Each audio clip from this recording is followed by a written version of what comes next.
Good day, folks. My name is John, and I want to take the time to say thank you for sacrificing a bit of your day and a bit of your time to listen to the words and thoughts and considerations that I have.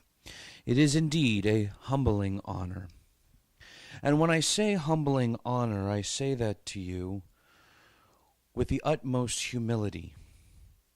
Indeed, it is an honor. An honor that is something that we don't talk about too much in our society anymore. In fact, it's a word that seems to have lost favor. We hear privilege, we hear grace, we hear entitlement, we hear a lot of words thrown around. But we don't hear the word honor. It took me a while to think about what I wanted to say during this podcast. Many things have been on my heart and my mind this day and this past week. To be sure, I've been rather blank in what message or what thought I wanted to convey to you.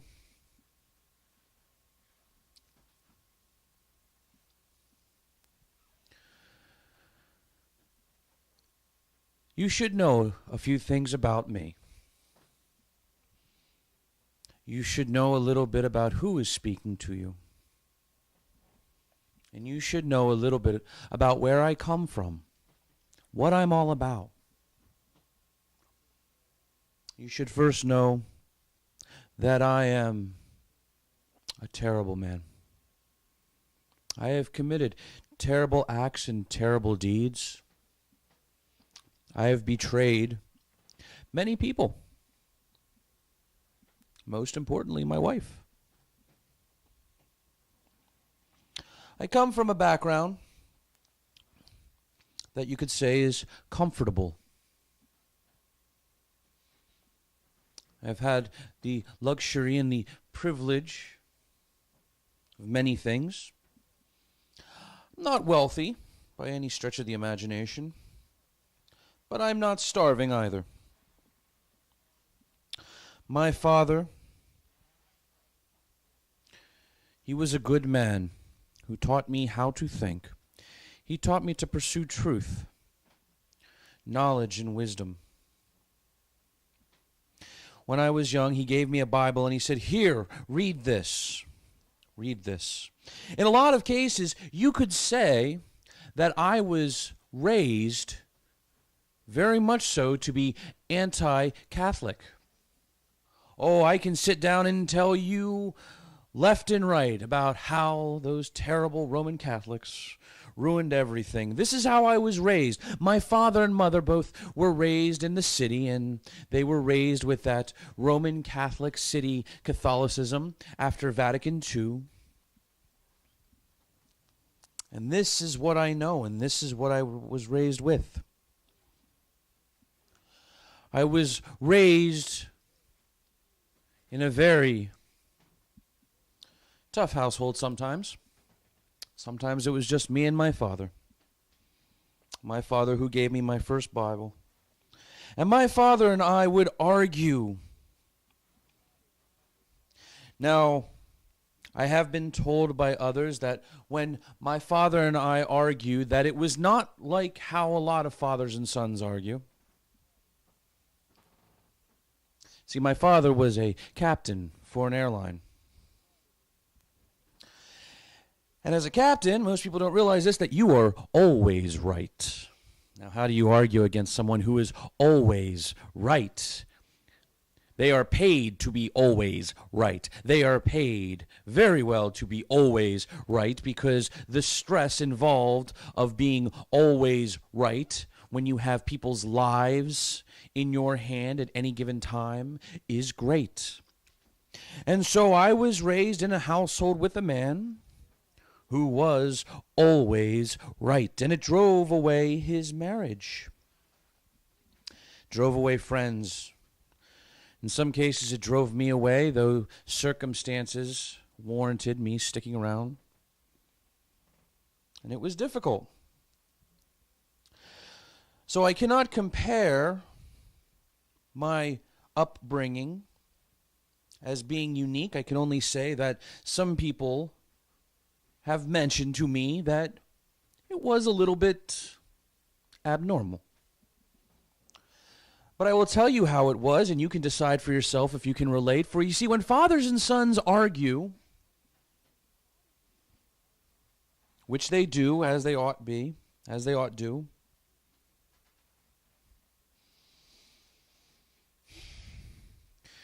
those arguments tend to not last for days. Mine, however, did. My father and I would argue, the two of us, for 8 hours at a time, back and forth. Ideas back and forth. And as I got older, I started to come up with ways to dance around his arguments. And this is how I was raised. I was raised around men who argued in a similar fashion, though I don't believe as fervently as my father did. For you see, my father, all he had was the argument, and all he had was me. And all he had was his faith. Truth was very important to him. And he was raised thinking that what he had been told had been falsehoods. And so he studied very diligently. I have many of his books. I have his notes, and they are thorough. They are very thorough.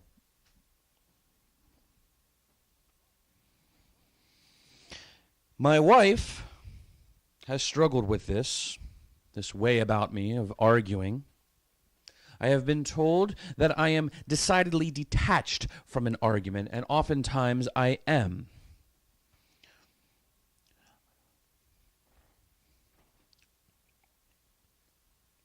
Oftentimes I am. But it is in the pursuit of truth and knowledge that I argue.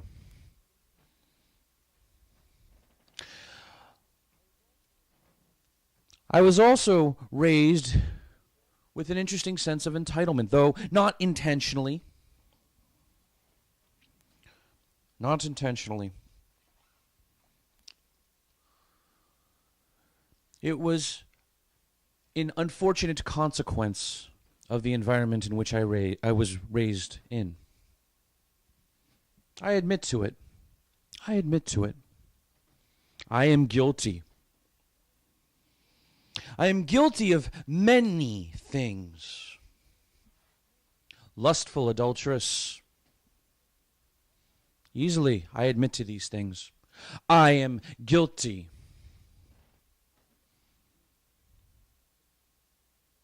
And it has taken me a long time to be open about these things. So much, in fact, that at one point in my life, it got me into a great deal of trouble. And the Lord sent me a brother. You could call him a prophet, who walked with me for a little bit. And he was a kind man. Though, a few years shortly thereafter, we had a falling out. And he went his way and I went mine.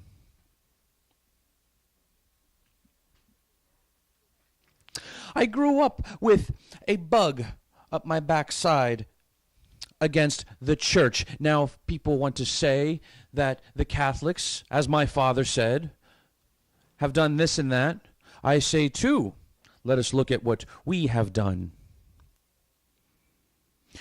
And I see the Protestant church, and I was raised in a typical Protestant church. Denominationally, I don't believe it overtly matters, because I start to see the same activities in most of them, where I had questions that nobody could seem to answer. I had a thirst to philosophize. On the flip side, I was also raised, in a sense, to be told, to believe that commentaries in the early church fathers were silly and superfluous individuals. I can read the Bible on my own. I don't need anybody to tell me how to read it. Well, this is partially true, as I have learned. And I have learned that life is far more complicated than I think we make it out to be. I have lived in hell. For you see, I agree with what C.S. Lewis says, that hell is a door locked from within, that we are either to be immortal gods or immortal horrors or terrors. And I believe that, for I have been that immortal terror and horror. That has been me. This is who you are speaking to. This is whom you are listening to.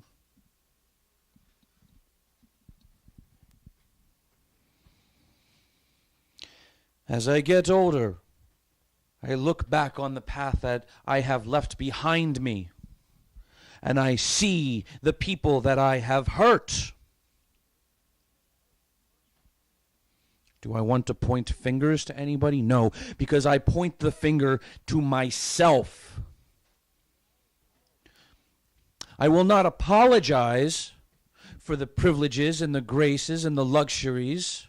I will say, thank you, and forgive me for what I have done with them, for being the poor servant of that grace and that privilege.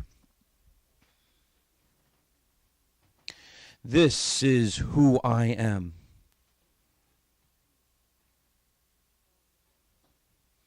I am difficult and I am challenging. I am frustrating at times. But I too am frustrated at a status quo that I can no longer support or stand for. And I tell you what I see, for it is that which I see in myself. It is that which I have striven for and desired.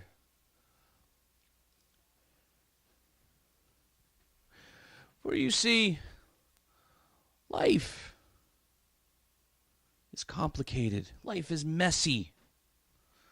Life is not a simple answer.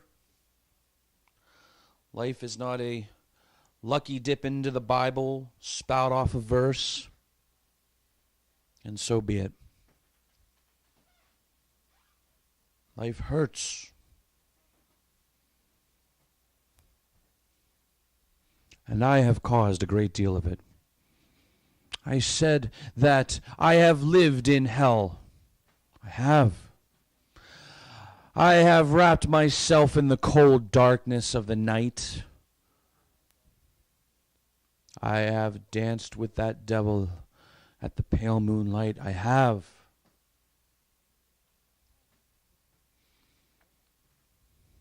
I blame no one but myself.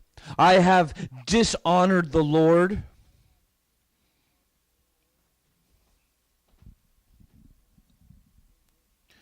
And I have broken many hearts.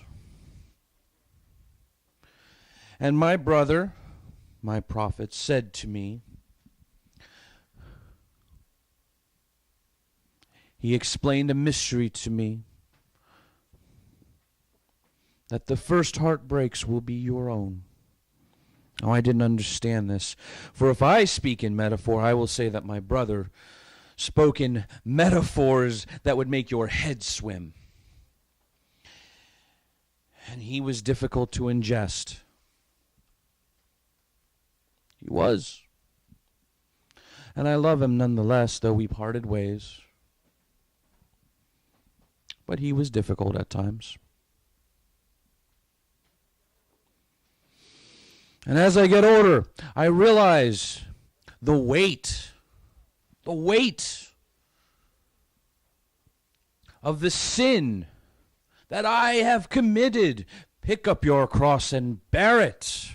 This is what the Lord has commanded us to do.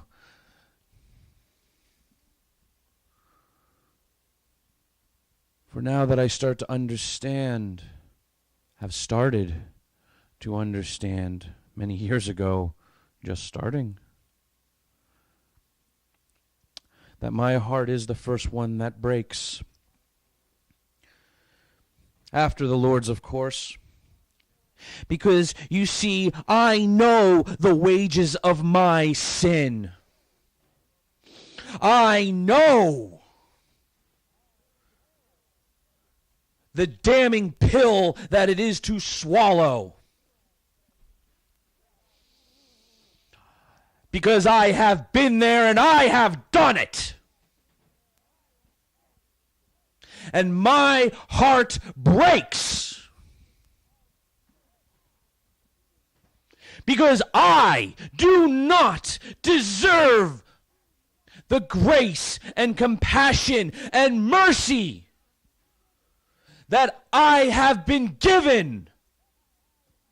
That I have been given. What do I deserve? Nothing.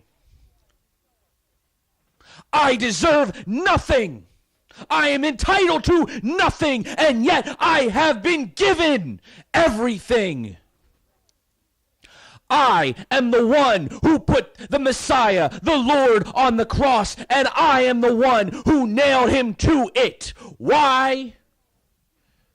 Because of my own hatred and anger and ego and lust.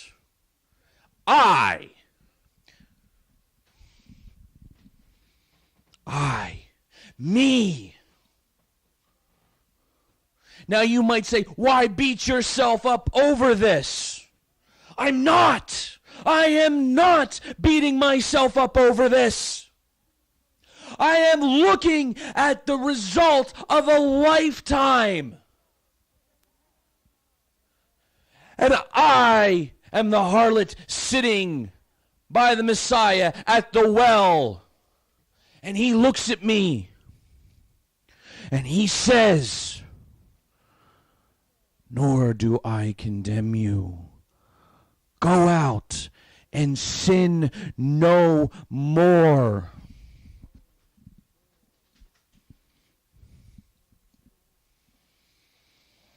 Go out and sin no more. My God, what have I done with this life of mine for all of the precious gifts that you have bestowed upon this world? And I wipe my backside with it.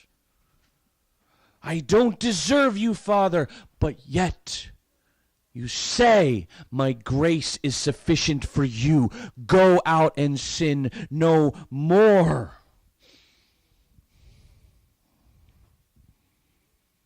Yes. This is who I am. This is who I have been. And I struggle every single day, examining my life, examining my words, holding regret and fear and trepidation. How do I use these gifts for good, for right, to further God's kingdom?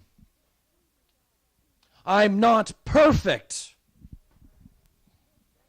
but my heart breaks knowing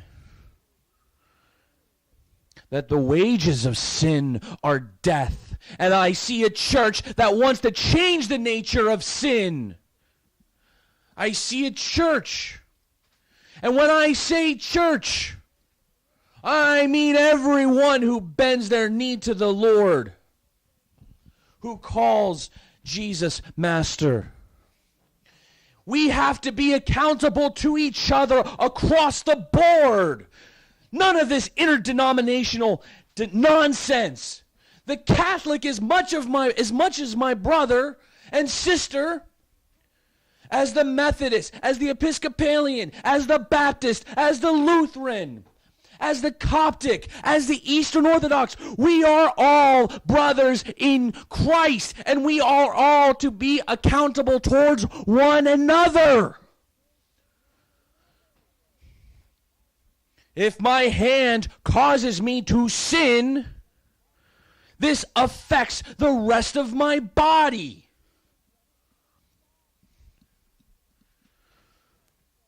We don't get that. It's us against them. No, wrong. It's us against ourselves. And my heart breaks Because instead of holding true to the path of figuring out why, what did I do? In my arrogance and my ego, I said, Lord, I am better than this. I deserve more. No. Foolish me. Foolish me.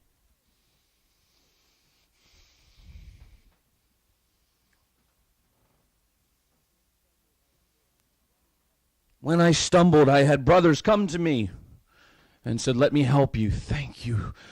Thank you. I was sick. I needed help.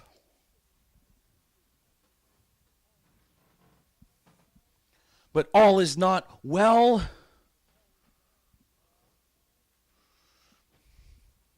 All is not well. We don't stop. We have a lifetime.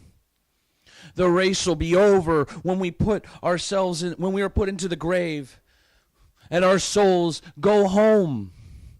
Or maybe when we are truly awakened before the Lord and the grace that He has bestowed upon us. These things sound arrogant and haughty.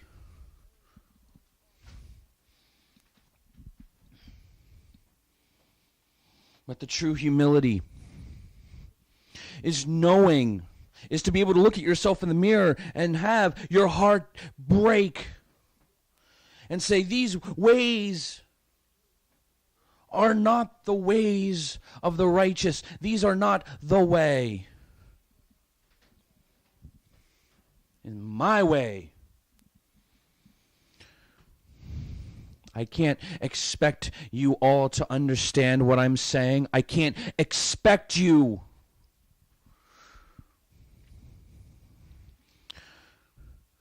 to take any of this. It's up to you. It's your choice. If you see what I see and you feel what I feel, then maybe we got something there. But if you don't, then I don't know what to say.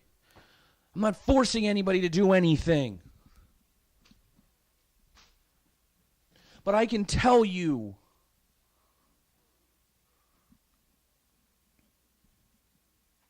that if I can look in the mirror, if I have been given the sight and privilege to be able to examine myself, which is what we are called to do,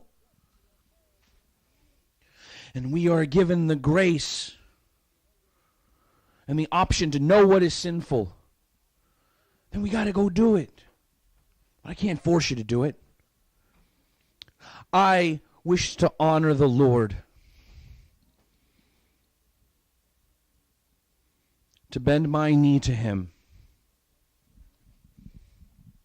I don't want to show off. I've been the show off. I have been. The guy who did some things for laughs, to get a rise. I used my talents poorly. But I don't want to be that guy. I want to be the guy who walks with the Lord first. I want to be the guy who honors the Lord. I want to be the guy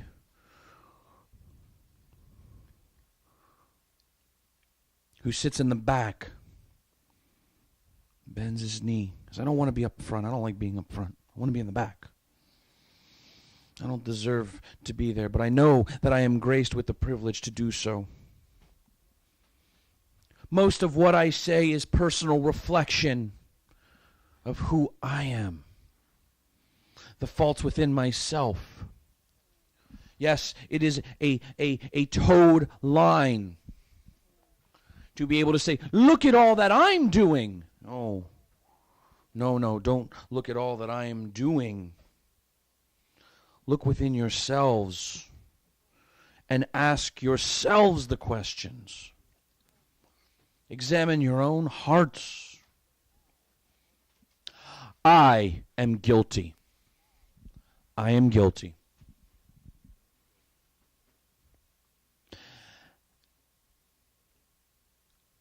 And the wages of my guilt and my sin are condemnation.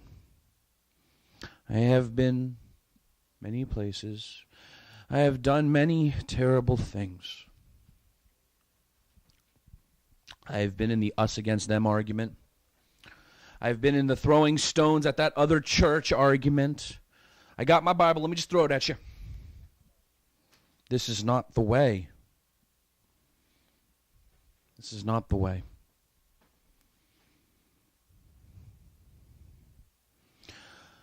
My heart breaks because I have seen the grace of forgiveness and mercy, and I do not deserve it. I do not deserve it. I deserve those people who said to me, I cannot forgive you for what you have done. That's what I deserve. But I bend my knee and my heart to the Lord, and I say, Father, and He says, my grace is sufficient for you. And if I can live knowing that Paul stands in glory next to Stephen, the man who murdered another, who has been forgiven, my heart breaks even more. For how beautiful, how wonderful is that grace. How amazing is that grace.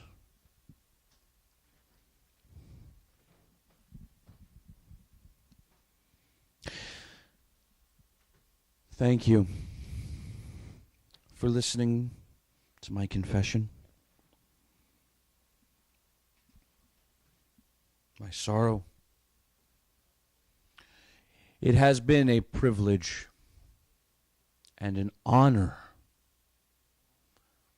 so much that I cannot comprehend, that you would take the time to listen to what I have to say. And I believe that maybe if we tried to walk a little bit more honorably, understanding what it means to walk honorably, then I think maybe, and this is just my thoughts on the matter, I might start to see a little bit more of the world in a little bit different context. Because you see, with honor, though the world might sin against you, remember, you've done your fair share. No matter what the world does to you, if you can say, I forgive you because I was forgiven and I don't deserve it, and nobody really deserves it, but I'll maintain my honor. For it is the Lord who glorifies me, not me. I have nothing to do with it. I've only been asked to do one thing: go out and sin no more. Again, thank you for the time, the privilege, humbling honor that you have bestowed upon me. And I say this, maybe if your heart breaks too, that's okay. It's okay. Because God's heart broke long before ours did. And He still says, good day. God bless. You are forgiven. Now go out and sin no more.